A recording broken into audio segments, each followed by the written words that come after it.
Graça e paz, meus irmãos. É uma alegria estar aqui mais uma vez, trazendo a palavra do Senhor para a igreja. E sem muitas delongas, quero convidar a abrir suas Bíblias em Levítico, no capítulo 17, no versículo 11. Essa mensagem ela tem como tema o poder que há no sangue. O Senhor tem falado muito comigo através dessas palavras, sobre o sangue dele e a importância que ele dá para o sangue. E hoje, nessa manhã, eu quero convidar os irmãos a refletir um pouco sobre isso. Levítico 17, no versículo 11.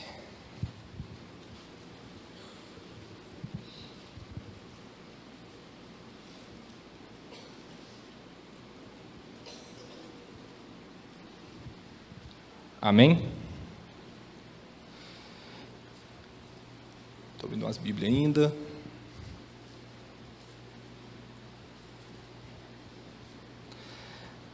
Levítico 17, 11 ao 14, diz o seguinte: porque a vida da carne está no sangue, eu vou-lo tenho dado sobre o altar para fazer expiação pela vossa alma, porquanto é o sangue que fará expiação em virtude da vida. Portanto, tenho dito aos filhos de Israel: nenhuma alma de entre vós comerá sangue, nem o estrangeiro que peregrina entre vós o comerá. Qualquer homem dos filhos de Israel, ou dos estrangeiros que peregrinam entre vós, que caçar animal, ou ave que se come, derramará o seu sangue e o cobrirá com pó. Portanto, a vida de toda a carne é o seu sangue. Por isso, tenho dito aos filhos de Israel: não comereis o sangue de nenhuma carne, porque a vida de toda a carne é o seu sangue, qualquer que o comer será eliminado. Senhor Deus, a palavra é tua. Pai, eu, Henrique, não tenho nada para entregar para a tua igreja. O Senhor tem total liberdade com o teu Espírito Santo para falar o que bem quiser através de mim. Em nome de Jesus, eu peço que essa palavra venha realmente ser uma palavra de renovação, uma palavra de entendimento para a tua igreja. Em nome de Jesus eu oro. Amém. Eu fiz uma breve pesquisa, quando eu preparava essa mensagem, e vi que a palavra sangue aparece em torno de 700 vezes na Bíblia. E espalhado pela Bíblia, em várias páginas, a gente pode ver que como sangue circula no livro, neste livro, nós podemos, de uma dessa forma, a gente dizer que a Bíblia é uma palavra viva, porque sangue circula por ela. E quando a gente para meditar, ver toda vez que aparece o sangue nas Escrituras, a gente vê que o Senhor trata ele de uma forma muito valiosa. Quando Caim mata Abel, o Senhor vem para Caim e fala: o sangue do teu irmão clama a mim desde a terra. Ele já vem com a cobrança sobre Caim, porque ele derramou o sangue de um inocente.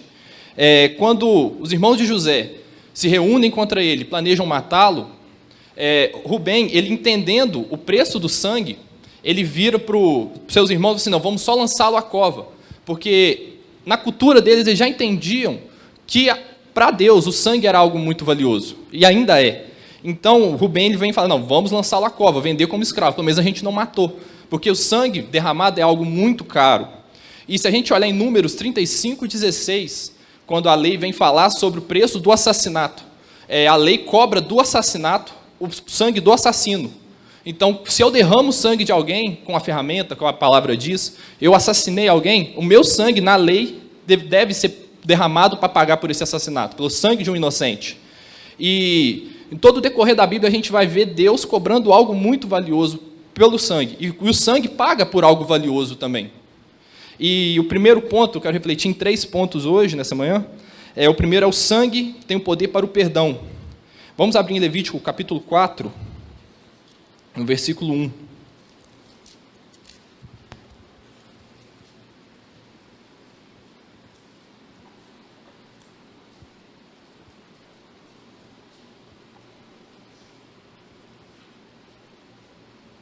Amém? Levítico 4:1 diz o seguinte: disse mais o Senhor a Moisés: fala aos filhos de Israel, dizendo: quando alguém pecar por ignorância contra qualquer dos mandamentos do Senhor, por fazer contra algum deles o que não se deve fazer, se o sacerdote ungido pecar para escândalo do povo, oferecerá pelo seu pecado um novilho sem defeito ao Senhor, como oferta pelo pecado. Trará o novilho à porta da tenda da congregação perante o Senhor, porá a mão sobre a cabeça do novilho e o imolará perante o Senhor. Então o sacerdote ungido tomará do sangue do novilho e o trará à tenda da congregação. Essa foi o que Deus instaura como pagamento pelo pecado. Claro que aqui a gente tem que observar que é o pecado cometido por ignorância, né? Porque a gente, por várias vezes, vai olhar o pecado e achar que o preço pelo pecado é sempre o mesmo sendo consciente ou não. Mas, na verdade, a lei separava o que era o pecado por ignorância e o que era o pecado cometido de forma deliberada.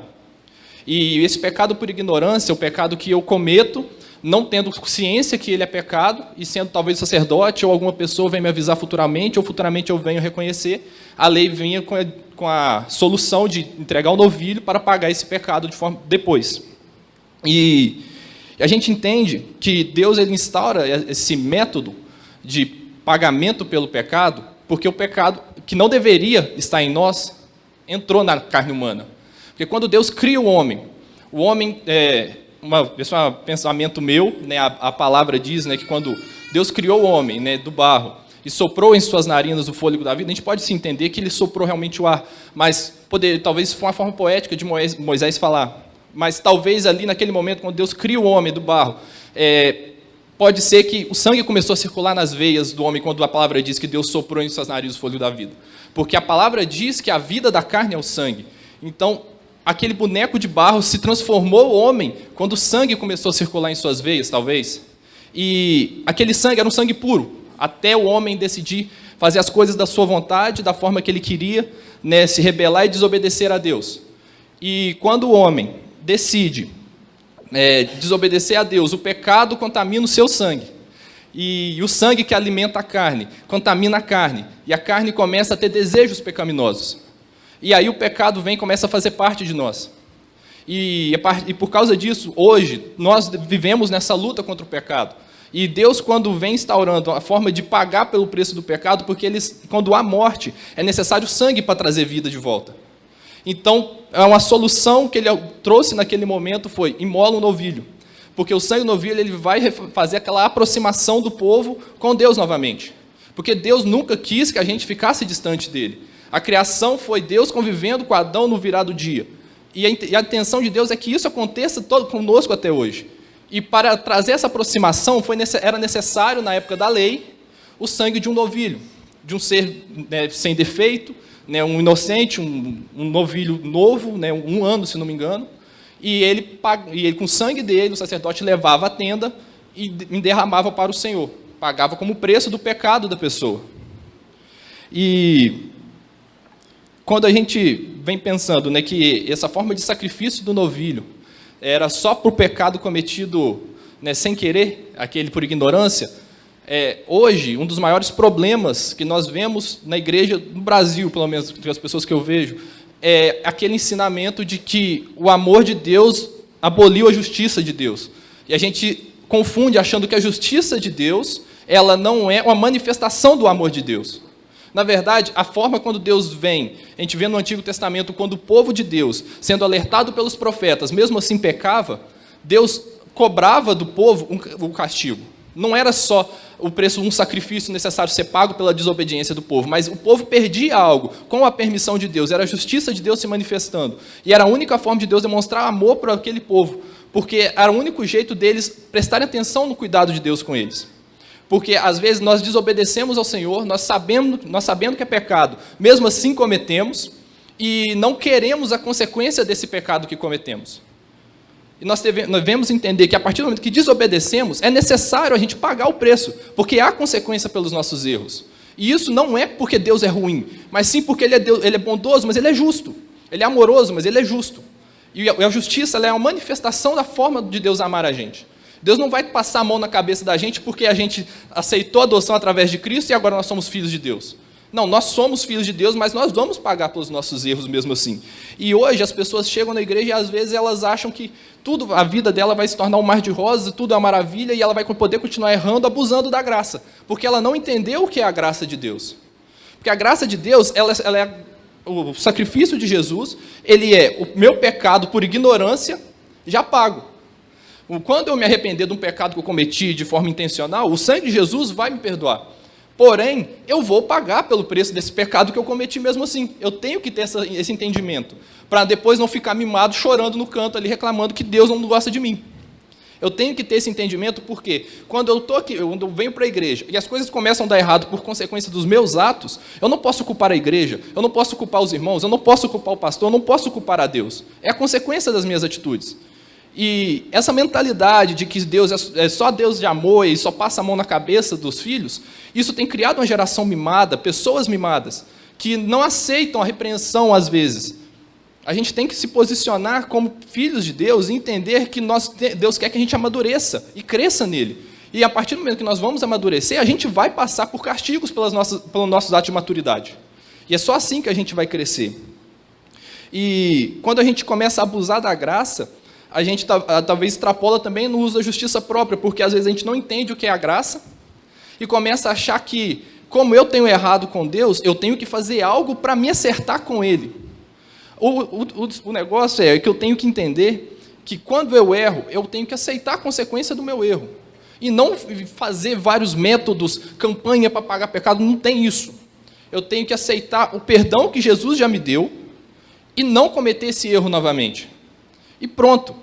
O erro é eu viver tentando pagar por um erro meu para Deus. Eu me esforçar, eu lutar, eu me sacudir de tudo quanto é forma, me cansando e às vezes desgastando a minha vida com Deus, minha vida com a igreja, porque eu quero pagar por um erro que eu cometi. A justiça própria ela não vai me levar a lugar nenhum.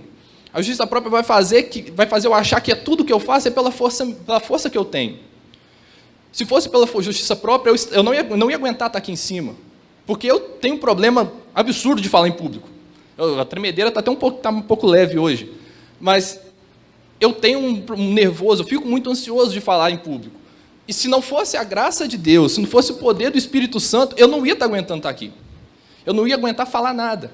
Eu não ia ter sabedoria, as palavras iam fugir do meu pensamento. Por mais que eu leia a Bíblia, ou eu tivesse conhecimento bíblico, ele não ia servir de nada. Porque eu ia estar cheio de justiça própria. Se eu não estou na dependência de Deus aqui em cima, nada vai servir. Tudo que nós fazemos na nossa vida, com Deus é assim. Enquanto eu achar que eu tenho que fazer algo, enquanto eu ignorar o sangue que está sobre a minha vida, eu não vou conseguir fazer as coisas por parte de Deus. E à medida que não é necessário a gente viver nessa luta para pagar pelos nossos erros, porque nós já fomos perdoados pelo sacrifício feito de um cordeiro perfeito. O sacerdote perfeito fez esse sacrifício, que é Cristo. Então, a gente não precisa mais lutar. A gente só precisa aceitar esse sangue. E nesse primeiro ponto, que é o sangue para o perdão, eu concluo esse primeiro ponto dizendo que o sangue para o perdão, ele me dá vida. E a partir do pecado que havia em mim, que me trazia a morte, e o sangue que me cobre, a partir desse momento me dá vida. A carne morta que eu tinha se torna uma carne viva. E através desse pensamento, nesse raciocínio, nós vamos para o segundo ponto, que é o sangue que liberta. Em Romanos 7, versículo 24.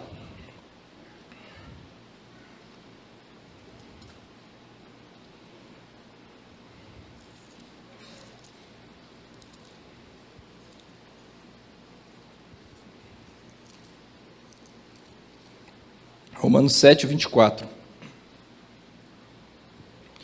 Paulo diz o seguinte aos romanos: desventurado o homem que sou, quem me livrará do corpo desta morte? Só isso. Paulo, quando ele vai falar nesse versículo aí, para os romanos, ele está fazendo uma alusão à lei romana, da condenação, a uma das formas de condenação ao assassinato. A lei romana dizia o seguinte: quando uma pessoa cometia um assassinato, um dos métodos de ser condenado por assassinar alguém era pegar o corpo da vítima, amarrar o corpo do assassino, prender as mãos do assassino de forma que ele não pudesse soltar a vítima dele, e à medida que a vítima ia se decompondo, as bactérias, aquele fedor, ia matando o assassino. Era a forma de castigo que os romanos usavam, uma das formas. E Paulo ele faz uma alusão a esse método de condenação nesse versículo 24, dizendo: tem um homem morto preso a mim, que me mata cada dia. Ele está falando que esse homem morto é o homem natural dele, que fica tentando matar o homem espiritual que ele é. E o desejo desse homem natural é levá-lo ele ao pecado. Esse homem carnal, esse homem que tem um corpo de morte que está preso nele, vai fazer ele desejar pecar. talvez de alguma forma, esse homem morto que é preso a nós, vai querer de alguma forma levar a gente a pecar. Não só em pensamento, mas realmente fazer o pecado, em consumar o pecado. E Paulo fala que ele é escravo da lei da carne, no versículo 25. Diz: graças a Deus por Jesus Cristo nosso Senhor, de maneira que eu, de mim mesmo, com a mente, sou escravo da lei de Deus, mas segundo a carne, da lei do pecado. A partir do momento que eu estou em Cristo, eu me torno escravo da lei de Deus. Mas o homem carnal, ele é escravo da lei do pecado. Mas esse método de condenação, para nós, já não serve mais, porque no Romanos 8, no versículo 1, que é a continuação dessa carta, do versículo 24, 25, Paulo diz: agora, pois, já nenhuma condenação há para os que estão em Cristo Jesus. Então, aquele homem carnal que estava amarrado a mim, que eu não podia me soltar dele, a partir do momento que eu estou em Cristo Jesus, Cristo, com o sangue dele, me desprende desse homem, e esse homem carnal não tem mais poder sobre a minha vida para me levar a lugares ou a pensamentos que ele queria ter. Porque eu, como ser espiritual, eu não posso deixar o homem carnal tomar as decisões por mim. Nós temos um corpo material, uma carne, mas ela não pode ter poder nas nossas decisões, mas sim as decisões vindas do Espírito. E só com o sangue de Jesus que nós somos libertos desse homem natural. E só com o derramar do sangue de Jesus na cruz que o Espírito pôde ser derramado. E só com o Espírito Santo que nós podemos tomar esse tipo de atitude. Porque sem o Espírito nós não temos forças para tomar decisões de boas. Porque em Paulo, em Romanos mesmo diz que não há bem nenhum em nós, até as coisas boas que fazemos, é Deus quem dá. Então nós não temos nada de bom. A nossa carne, ela vai querer o mal, porque o pecado entrou na nossa carne. A nossa carne vai desejar fazer as coisas ruins. Porém, é o sangue de Jesus, é o Espírito Santo que nos leva a querer fazer o bem. Não é vontade nossa, mas sim a vontade de Deus que façamos as coisas boas. E não tem como a gente se converter se a gente não deixar o sangue libertar a gente. Porque esse processo de se desprender do homem carnal, ele é passo a passo. Não é a partir do momento que eu aceitei Jesus, que eu me tornei filho de Deus, que esse desejo do homem carnal vai querer sair. Não é nesse momento, é um passo a passo. É à medida que eu vou me aproximando de Deus, que eu vou conhecendo a Deus. E se eu, no meio dessa caminhada, eu interrompo esse processo de libertação, eu vou voltar a ser o mentiroso que eu era, eu vou voltar a ser o maledicente que eu era, eu vou voltar a ser o rebelde que eu era, eu vou voltar a ser quem eu era, porque eu não estou aceitando que o sangue pode fazer por mim. E só com esse entendimento e dando essa liberabilidade para Deus, que nós deixamos de ser quem nós éramos. Porque eu acredito que todos estamos aqui, não somos satisfeitos com quem a gente era antes de conhecer Jesus. Se a gente está aqui hoje, é porque a gente busca, de alguma forma, esquecer e abandonar quem a gente era. Eu, quando eu venho para a igreja, às vezes, quando eu estou desanimado em casa, não vou na igreja hoje não. Aí eu começo a dar aquela desanimada, às vezes pensar em parar de vir na igreja um tempo, eu paro e penso, eu vou voltar a ser o alcoólatra que eu era? Eu quero voltar a usar drogas? Eu quero voltar a fumar? Não. Eu quero voltar a falar as coisas que eu falava? Não. Então, essa é a motivação. Não, eu tenho que me libertar de quem eu era, da pessoa ruim que eu era, para continuar me tornando uma pessoa melhor. Por mais, mesmo sabendo que eu ainda não sou bom. Porque o que eu tenho de bom é Deus. Eu preciso continuar nessa insistência para me preencher mais de Deus. Para continuar crescendo em Deus e ser alguém melhor para as pessoas ao meu redor. E, para concluir esse segundo ponto, o primeiro ponto que era o sangue que perdoa me dá vida. O segundo ponto, o sangue que liberta, ele me dá uma nova vida. Eu que era morto, agora estou vivo. Eu que estava preso ao pecado, hoje eu estou livre, não estou mais preso ao pecado. E esse terceiro e último ponto é o sangue da aliança. Está em João 6, no versículo 53.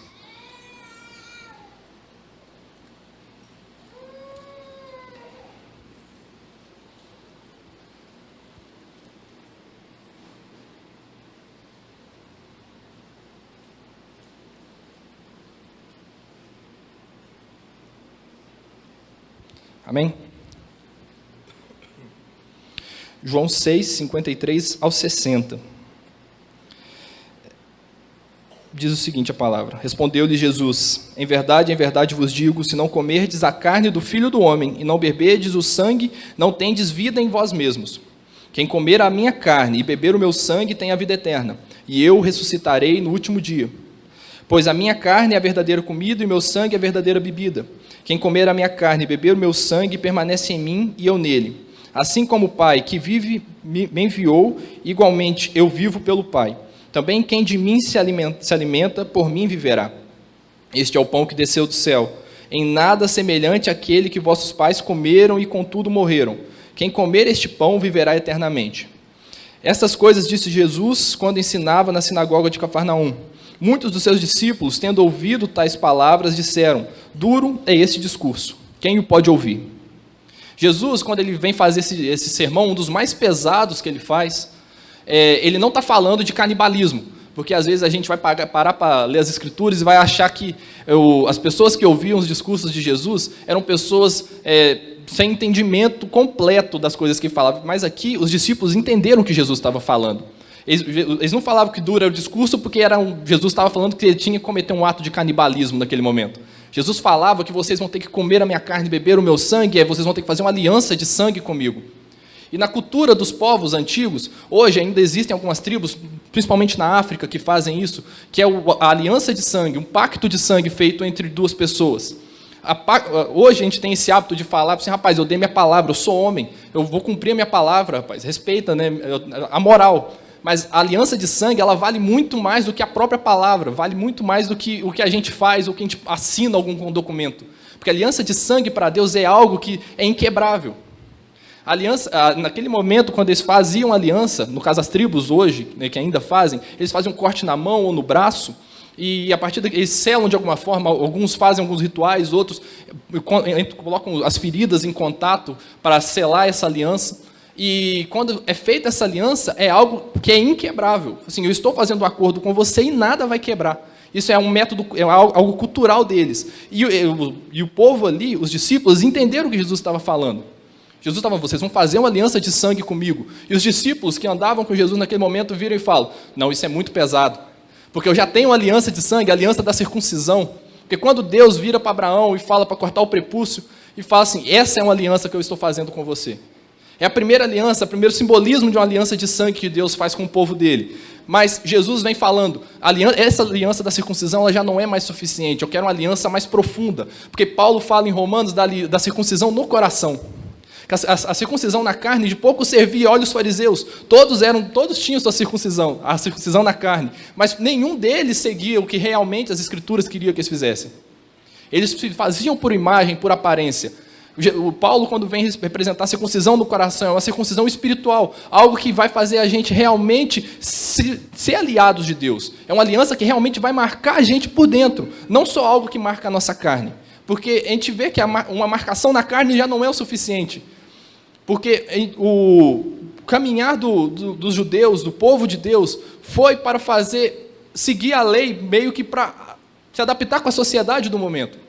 Os fariseus eram um dos homens mais importantes dos tempos, e de forma alguma eles seguiam as coisas que a palavra dizia. E a gente não pode deixar esse pensamento farisaico entrar na nossa cabeça. A gente achar que o participar da igreja é o suficiente. A gente não pode achar que vestir uma roupa, carregar uma Bíblia todo domingo na rua, vai marcar a gente como uma pessoa de Deus. Assim, uma circuncisão no coração é o que vai transformar a gente. É uma marca interior, uma marca no nosso espírito que vai fazer realmente a gente ser alguém diferente, que vai fazer a gente demonstrar ser alguém diferente. E é só essa marca da aliança com Deus que vai fazer isso. E Jesus, né, vendo os discípulos naquele momento indo embora, vira para os 12 e fala: vocês também não vão embora, não? Pedro, naquele momento, ele entende que a circuncisão da carne não era suficiente. Pedro, no versículo 68, né, diz: respondeu-lhe Simão Pedro: Senhor, para quem iremos? Tu tens as palavras de vida eterna.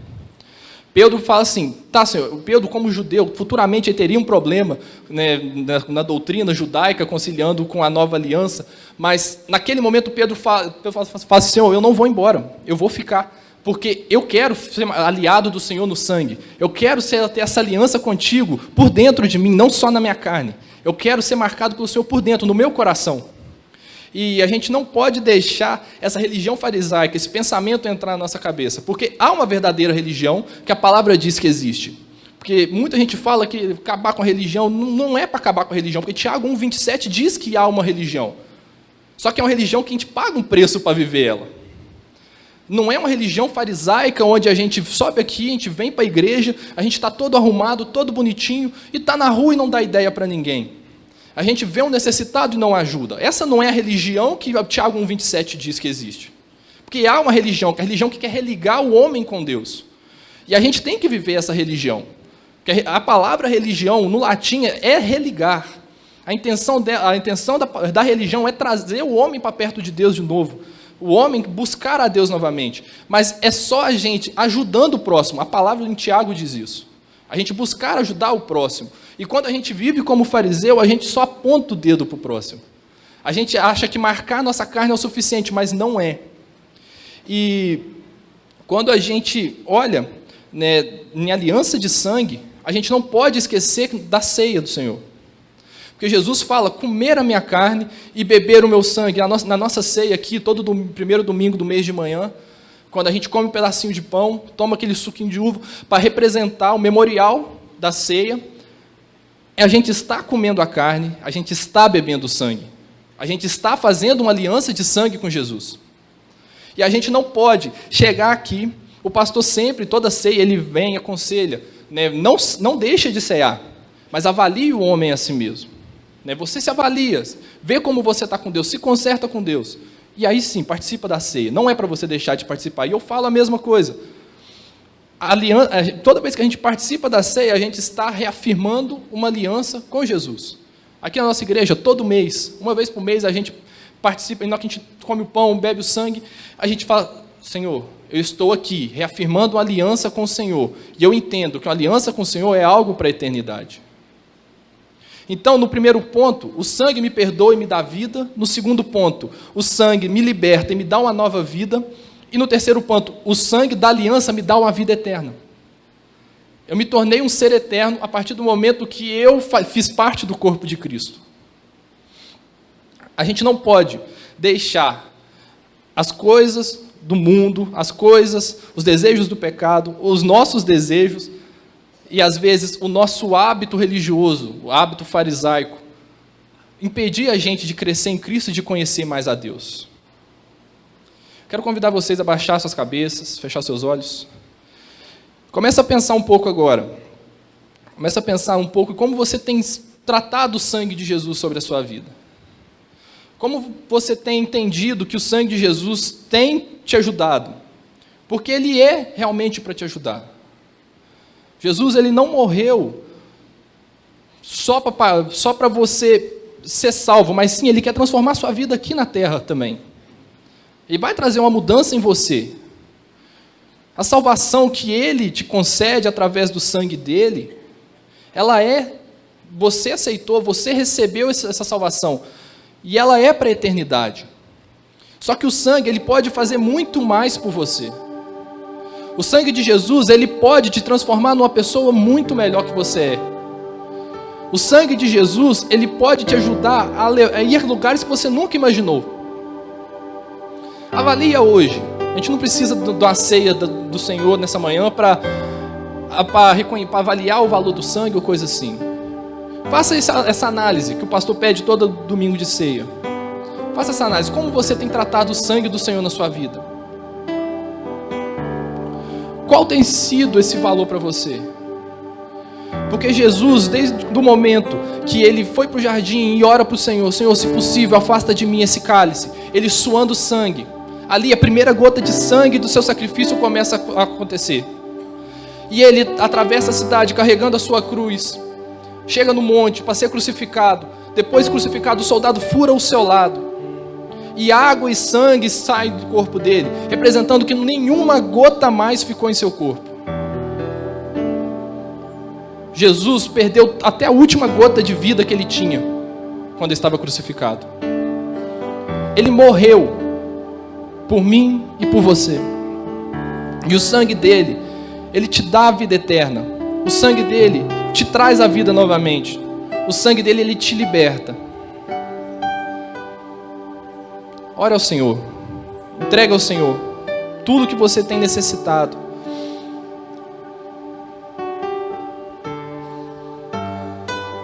Senhor meu Deus. Pai, obrigado pela Tua palavra. Obrigado, Senhor, pelo Teu sangue. Obrigado, Senhor, pelo Teu sacrifício por nós. Pai, nós sabemos que aquela cruz era nossa. Nós sabemos que quem deveria estar pregado lá era nós. Nós sabemos que a última gota de sangue, toda a última gota de vida que deveria ter saído era nossa. A condenação era nossa. Mas o Senhor sofreu o que nós iríamos sofrer por amor a nós. Pai, nós entendemos que o Teu amor por nós é muito além do que imaginamos. E obrigado, Senhor, obrigado. Obrigado porque cada dia mais o Senhor manifesta de forma diferente o Teu amor para conosco. Pai, leva-nos além, leva-nos mais fundo. E leva-nos, Senhor, um amor maior pelo Senhor.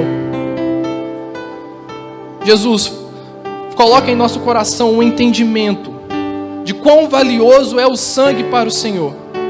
E mesmo sem uma ceia aqui nesse momento, nós reafirmamos uma aliança de sangue contigo, uma circuncisão em nossos corações, um comportamento diferente da nossa parte, Senhor. Pai, leva-nos a entender os Teus mistérios, os Teus planos para conosco, Senhor. Pois nós queremos fazer parte da Tua obra nesta cidade, neste país. Leva-nos, Senhor, a Te conhecer cada vez mais. Nós Te amamos, Jesus. É o que oramos.